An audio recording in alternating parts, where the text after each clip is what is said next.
Yes, ठीक है। तो एसएआर की वर्किंग क्या है आपकी, just like weighing an unknown material, meaning आपको कोई भी एक अननोन मटेरियल को वेट करना हो, क्या हम इसका इसका वेट का गेस कर रहे हैं, लाइक हाफ के जी हो सकता है, 1/4 हो सकता है, 1/8 kg हो सकता है, ठीक है। तो हमको क्या करना है, इसी तरीके से एसएआर काम करता है। सक्सेसिव अप्रोक्सीमेशन रजिस्टर किस तरीके से काम करता है, इसी तरीके से काम करता है एसएआर। फाइन। क्या होता है एसएआर में, क्योंकि एसएआर को जो भी आउटपुट जनरेट करना है वो डीएसी को सबमिट करना है, ये हम बहुत बार डिस्कस कर चुके हैं। ओके, क्या होता है एसएआर में, unknown material example less than 1 gram on a chemical balance with a set of such fractional weights half, 1/4, 1/8, the weighing procedure begins with the heaviest weight। ठीक है, सबसे पहले हम वेइंग प्रोसीजर किससे बिगिन करते हैं एसएआर में, हम वेइंग प्रोसीजर बिगिन करते हैं हैवीएस्ट वेट जो भी आपका प्रेजेंट होगा। वेट्स कौन कौन से होंगे, यू ऑलरेडी नो, 1/8 में हमने डिवाइड करा था, ठीक है। वो graph if you all remember, 1/8, 1/4, 1/7/8 सबसे हैवी वो था, उसके बाद 1/8 आ गया और बीच में आया था आपके हाफ, ठीक है। तो हम क्या करेंगे, वही चीज हम सबसे हैवीएस्ट वेट लेंगे और ऑफ बिटवीन सारे आपके जो इनपुट एनालॉग सिग्नल्स हैं उनमें से, and subsequent weights in decreasing order are added until the balance is tipped। ठीक है, आप सबसे हेवीएस्ट वेट ले लिया आपने इक्विवेलेंट साइड पे, और दूसरी साइड पे आप सब्सिक्वेंट वेट जो दूसरे वेट्स हैं वो आप 1/1 ऐड करते जाओगे इन डिक्रीजिंग ऑर्डर। ठीक है, हम कैसे ऐड करेंगे, 1/1 ऐड करेंगे बैलेंस वेट्स को in decrease in order. Order कब तक ऐड करेंगे, जब तक हमको हमारे हैवीएस्ट वेट का टिप नहीं मिल जाता, उसका इक्विवेलेंट बैलेंस्ड वेट नहीं मिल जाता। ठीक है, the weight that tips the balance is removed. ठीक है, जो भी आपके सबसे हैवीएस्ट वेट को टिप्स करेगा, ठीक है, जो भी वेट आपके सबसे हैवीएस्ट वेट को टिप कर रहा है यानी कि बैलेंस कर रहा है, उसको हम क्या कर देंगे, remove। Fine, and the process is continued until the smallest weight is used। ठीक है, हमने डिक्रीजिंग ऑर्डर में स्टार्ट किया है अपने वेट को, हैवीएस्ट वेट को टिप करना। हम सबसे हैवी के बाद वाला सेकंड हैवी लेंगे, उसके कम हैवी, उससे कम हैवी, उससे कम हैवी, और एंड में हम लेंगे सबसे स्मॉलेस्ट वेट का, जिसका सब वेट सबसे स्मॉलेस्ट होगा। ठीक है, तो हम क्या करेंगे, हम अपने हैवीएस्ट को टिप करते चले जाएंगे, पहले सबसे पहले सबसे ज्यादा वेट को लिया इक्विवेलेंट में, उससे कम में लिया, फिर उससे कम में लिया, कब तक हम अपने सारे वेट्स को रिमूव कर रहे हैं, जब तक हमें सबसे स्मॉलेस्ट वेट नहीं मिल जाता। In a case of 4 bit AD converter, bit D3 is turned on. ठीक है, आप बेसिकली क्या कर रहे हो, यहाँ पे आपने नोट किया होगा, आपको सबसे स्मॉलेस्ट वेट को जनरेट करना है। ठीक है, हमने वही कर लिया, स्मॉलेस्ट वेट को जनरेट कर, अच्छा कोई भी आपके पास मान लीजिए ये वही चीज है कि हमारे पास क्या है, रिस्पेक्टिव 4 से 5 एलिमेंट है आपके पास में, और आपको पता लगाना है कि सबसे स्मॉलेस्ट वेट किसका है। ठीक है, आपके आसपास में 5 एलिमेंट्स को पकड़ लीजिए, पेन देख लीजिए, कोई बॉक्स देख लीजिए, ठीक है, और आपको पता लगाना है सबसे हैवीएस्ट वेट क्या है। If you don't remember, equivalent होंगे अगर, तो आप क्या करोगे, सबसे हैवी वेट को लगाओगे, अच्छा ये सबसे हैवी है हटा दीजिए, उस सबसे हैवी वेट के साथ में आप सबको कंपेयर करोगे। ठीक है, उसको सब सेकंड हैवी से कंपेयर करेंगे, फिर उसको थर्ड हैवी से कंपेयर करेंगे, कंपेयर करते चले जाएंगे और रिमूव करते चले जाएंगे, कब तक, जब तक मुझे सबसे छोटा वेट नहीं मिल जाता। फाइन, यही है एसएआर की working. In case of 4 bit AD converter, bit D3 is turned on first and output of DAC is compared with the analog signal। ठीक है, तो सबसे पहले किसमें मैंने आपको बताया था आउटपुट जो पर्टिकुलर हो रहा है आपका जनरेट, वो 3 बिट्स में हो रहा है। ठीक है, 3 बिट डीए कन्वर्टर है हमारे पास, 3 बिट होता है तो हमारे पास 3 डिजिटल आउटपुट जनरेट होते हैं, 5 बिट होता है तो 5 आउटपुट जनरेट हो जाता है। Okay, bit 3D is turned on the first and the output of DAC is compared with the analog signal. If the comparator changes the state, indicating that output generated by D3 is larger than the analog signal। ठीक है, basically अब क्या कर रहे हैं, अब हम finally जब हमारे पास डी डी बिट D3 में आउटपुट जनरेट हो गया, ठीक है, उसको अब हम कंपैरेटर की हेल्प से अपने इनिशियल एनालॉग सिग्नल से कंपेयर करेंगे। ठीक है, अगर पर्टिकुलर कंपैरेटर अपनी स्टेट को चेंज करता है, दैट मीन्स आउटपुट जो D3 का जनरेट हुआ है वो लार्जर है। ठीक है, आपको बेसिकली पता करना है कि कौन से स्मॉलेस्ट वेट आ रहा है। ठीक है, कंपैरेटर को दे दिया हमने स्मॉलेस्ट वेट। सब कंपैरेटर को देने के बाद में अब हम क्या, कंपैरेटर क्या करता है, उसको कंपेयर करता है आपके इनिशियल एनालॉग सिग्नल से। अगर कंपैरेटर अपनी वैल्यू को चेंज कर देता है, अपनी स्टेट को चेंज कर देता है, इंडिकेटिंग दैट आउटपुट D3 की जो वैल्यू है, क्योंकि D3 को हमने initial D0, D1, D2, D3, ठीक है, 3 बिट में, अच्छा इन्होंने D1 से स्टार्ट किया, हालांकि D0 से स्टार्ट होता है, तो D2 आपकी MSB होगी, मोस्ट सिग्निफिकेंट बिट, लेकिन यहाँ पे 3 बिट है, 1 2 3 से रिप्रेजेंट कर रहे हैं, सिंपल रिप्रेजेंटेशन है, इसलिए हमने 1 2 3 D0, D1, D2, D3 से करा है, ठीक है। ओके, तो यहाँ पे क्या इंडिकेट कर रहा है, ये D3 बिट की जो आउटपुट है वो लार्जर है आपके एनालॉग सिग्नल से। Bit D3 is turned of in SAR and bit D2 is turned on, ठीक है। D3 का काम हो गया, हमने D3 में सबसे स्मॉलेस्ट वेट रखा, ठीक है, और स्मॉलेस्ट वेट को हमने एनालॉग सिग्नल से कंपेयर कर लिया। एनालॉग सिग्नल, अगर आपके कंपैरेटर की स्टेट चेंज होती है तब आपके D3 की वैल्यू बड़ी है, अगर कंपैरेटर की स्टेट नहीं होती तो हमारे एनालॉग सिग्नल्स की वैल्यू बड़ी है। थिंक सिंपल, D3 का काम यहाँ पे हो गया, D3 आपके SAR में टर्न ऑफ हो जाएगी, D3 बिट जो है वो ऑफ हो जाएगी, उसका काम खत्म हो गया उस पर्टिकुलर लाइन का, और D2 बिट जो है वो एक्टिवेट हो जाएगी, D2 बिट अब ऑन हो जाएगी, ठीक है। अब ये जो सारा काम जो था कंपैरिजन का, डिफरेंट वेट्स, 8 वेट्स जो आपके पास प्रोवाइडेड थे, वो सारा कंपैरिजन अब फिर से कौन करेगी, D2 बिट करेगी, ठीक है। D2 बिट टर्न्ड होगी, the process continues until the input reaches D0, ठीक है। हम सारे D0, D3 से स्टार्ट करके D2, D1 एंड D0 तक पहुंचेंगे। D0 तक आप सारे इस प्रोसेस को कंटिन्यू करेंगे। Illustrate a 4-bit conversion when bit D3 is turned on, the output on D3 is turned on, the output exceeds the analog signal and therefore bit D3 is turned off.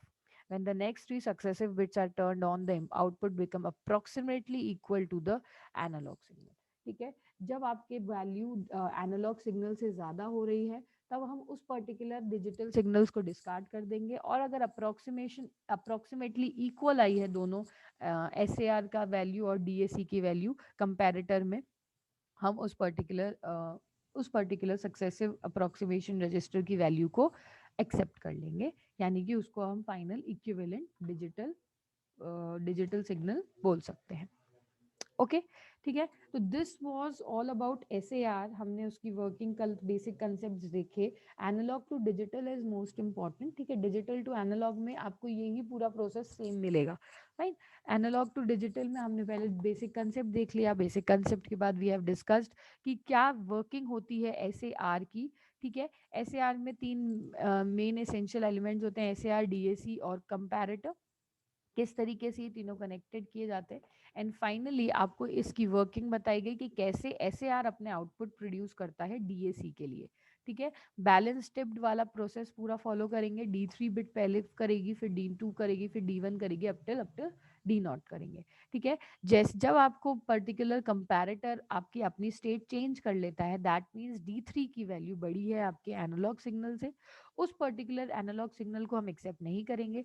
और आपका comparative जब state change नहीं करता है, that means आपकी approximation equal value है analogue signal से, उस डिजिटल एनालॉग सिग्नल को हम एक्सेप्ट करेंगे एज एन आउटपुट। ओके, ठीक है, तो आपका ये जो फाइनल डायग्राम है यहाँ पे आप जो देख रहे हो, ठीक है, ये हमारा कंपैरेटर, ये बेसिकली एक क्लॉक है, पूरा एक लूप में चल रहा है सारा प्रोसेस, ठीक है। ये आपके पास है सक्सेसिव अप्रोक्सीमेशन रजिस्टर, ये अपना सारा आउटपुट आपके DAC को सेंड कर रहा है, ठीक है। ये सारे आपके जो आउटपुट हैं वो DAC को सेंड कर रहे हैं, इसके बीच में सॉरी, इसके बीच में हमारे पास आउटपुट रजिस्टर्स हैं जिसमें हमने अपने बिट्स को सबमिट कर रखा है। आउटपुट रजिस्टर में D0, D1, D2, D3, ठीक है। अब ये हर पर्टिकुलर देखो यहाँ पे फर्स्ट के लिए आप फर्स्ट जो लाइन जा रही है, जो सक्सेसिव फर्स्ट आउटपुट जो जा रहा है हम बोल सकते हैं, वो आपकी D3 बिट सबमिट कर रही है, D3 बिट सबमिट कर रही है। अब इस D3 बिट को आप कम हैवीएस्ट वेट से टिप करेंगे और कंपेयर करेंगे एनालॉग सिग्नल से, ठीक है। अगर आपके कंपैरेटर, ये यहाँ से हमने ले लिया analogue signal which is V0, ठीक है। अब D3 बिट की वैल्यू और एनालॉग सिग्नल V0 की वैल्यू को कंपैरेटर चेक करेगा कि कौन सी वैल्यू आपकी बड़ी है, लार्जर है। ठीक है। अगर आपके इस कंपैरेटर ने अपनी स्टेट चेंज कर ली, दैट मीन्स इनेबल्ड से डिसेबल्ड हो गया, डिसेबल्ड से इनेबल्ड हो गया, दैट मीन्स आपकी D3 बिट की जो वैल्यू है वो लार्जर है। ठीक है। अब उसको हमने कंट्रोल के पास भेज दिया, ये क्या करेगा, अपनी वैल्यू कंपैरिजन करने के बाद, कंट्रोल स्टेटस है बेसिकली, ये क्लॉक कंट्रोल्ड है। ठीक है। ये सब देख रहे हो आप, एक लूप में कनेक्टेड है, ये सारे के सारे आपस में कनेक्टेड हैं। कोई भी आउटपुट जनरेट हो रहा है वो आउटपुट रजिस्टर में आ जाएगा। ठीक है। ये वैल्यू आपके आउटपुट रजिस्टर में स्टोर कर दी जाएगी और कंट्रोल से हम स्टेटस, स्टार्ट, डिले, ये पूरा पर्टिकुलर चेक कर सकते हैं कि डेटा स्टार्ट हो रहा है, डेटा रेडी है या डेटा नहीं रेडी नहीं है आपके सेंड होने के लिए आउटपुट रजिस्टर में, स्टार्ट कब करना है, इनेबल्ड कब करना है। बेसिकली आपका 8085 कंट्रोलर है, control status, if you all remember हमने कॉन्फ़िगरेशंस में पढ़े थे, कंट्रोल बार्स, कंट्रोल पिंस। ठीक है। तो ये सारी कंट्रोल पिंस हैं जो यहाँ पे भी प्रेजेंट हैं। स्टार्ट, स्टेटस, बेसिकली स्टेटस बता रही हैं आपके पूरे सिस्टम का। ओके। ठीक है। तो this is your successive approximation AD converter. Fine. Normal AD converter का तो हमने बेसिक कंसेप्ट डिस्कस कर लिया।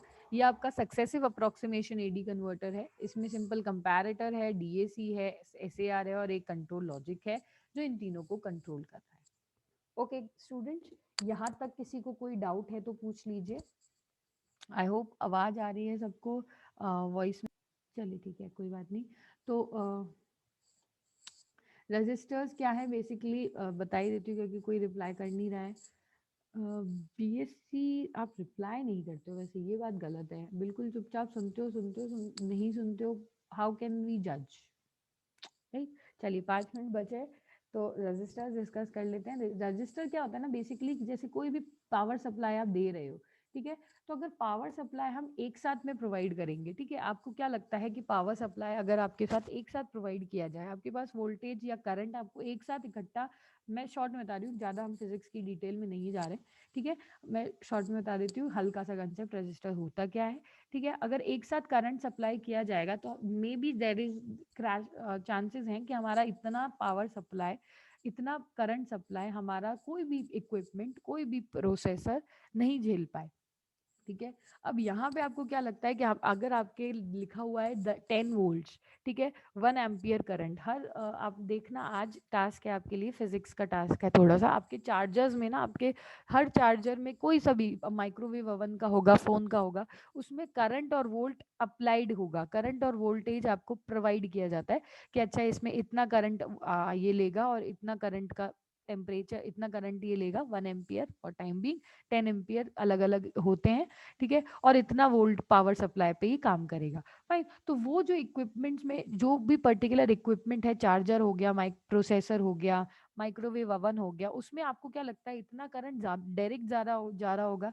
नहीं। अगर इतना 1 एम्पियर करंट हमारे चार्जर पे डायरेक्ट आ जाए तो देयर आर चांसेस कि हमारा ब्लास्ट हो जाए, हमारा जो भी चार्जर जिस भी से भी कनेक्टेड है।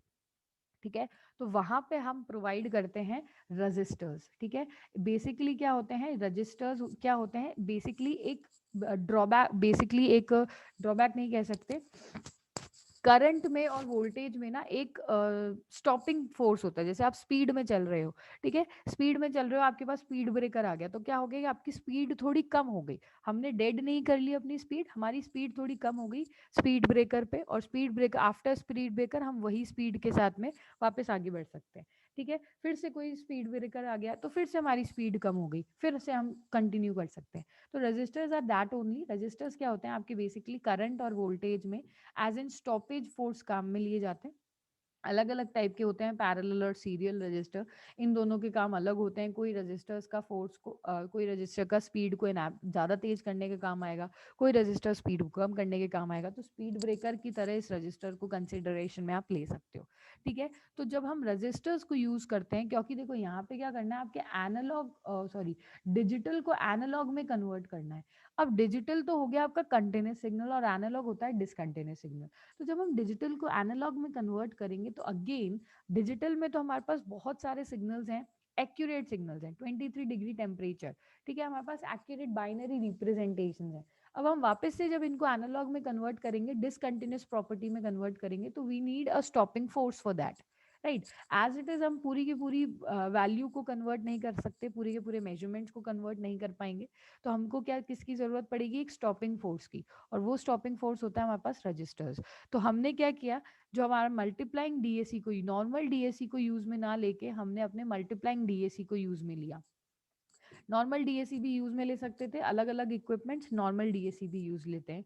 हमने क्या किया, मल्टीप्लाइंग डीएसी यूज में लिया। मल्टीप्लाइंग डीएसी क्या करता है, इनपुट सिग्नल और रेफरेंस सोर्स जो रजिस्टर्स हैं आपके, उनको उनका product as a output generate करता है, ठीक है। जो भी आपने इनपुट सिग्नल दिए हैं, जो भी आपने डिजिटल इनपुट सिग्नल्स दिए हैं, और आपका जो भी रेफरेंस सोर्स है, जो भी रजिस्टर आपने प्रोवाइड करे हैं, जो भी रजिस्टर्स की वैल्यू आपने stopping force as a stopping force provide किया है, इन दोनों का प्रोडक्ट, इनपुट सिग्नल्स जो भी डिजिटल डिजिटल सिग्नल्स दिए हैं, डिजिटल सिग्नल्स जो हम दे रहे हैं एज एन इनपुट, प्लस जो भी रेफरेंस सोर्स है यानी कि रजिस्टर्स का प्रोडक्ट, इन दोनों का प्रोडक्ट हो क्रिएट एनालॉग सिग्नल में एज एन आउटपुट वो जनरेट करता है, ठीक है। अगर हम डायरेक्टली इनपुट सिग्नल्स को एज एन आउटपुट जनरेट कर लेंगे तो कोई प्रॉब्लम होगा नहीं, वही प्रोसेस रहेगा, बस डिफरेंस जो पड़ेगा वो बस यही पड़ेगा कि आपके पास अगर रजिस्टर्स नहीं है तो जो वैल्यूज है वो हाइपर होके आएंगी, ठीक है। जो भी वैल्यूज हैं, आपने मान लीजिए 25 डिग्री सेल्सियस टेम्परेचर आपके पास डिजिटल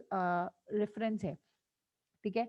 अब ये 25 डिग्री हाइपर होके आएगा एज एन एनालॉग में, ज्यादा होके आएगा, ठीक है। तो ज्यादा होके ना आए इसलिए हम उसके रेफरेंस सोर्स को यूज करते हैं, रजिस्टर्स को उसके साथ में यूज करते हैं। इनका जो प्रोडक्ट होता है, and the product is linear over a broad range, ठीक है। ये इसीलिए क्योंकि इसका जो प्रोडक्ट है वो हमारे पास लीनियर प्रोवाइडेड होता है, ये हमारे पास हाइपर जोन में नहीं होता है इसका प्रोडक्ट। इन दोनों को प्रोडक्ट करेंगे जब इसका आउटपुट को, हमारे पास जो प्रोडक्ट आएगा, इन दोनों का आउटपुट आएगा, वो लीनियर फॉर्मेट में आएगा, क्योंकि रजिस्टर्स ने उनकी जो स्पीड है उसको मैनेज कर लिया, उसको लिमिट कर दिया, ठीक है। There is not much difference between these three types, any DAC can be viewed as multiplying DAC, दो कोई से भी डीएसी को हम मल्टीप्लाइंग डीएसी में यूज कर सकते हैं।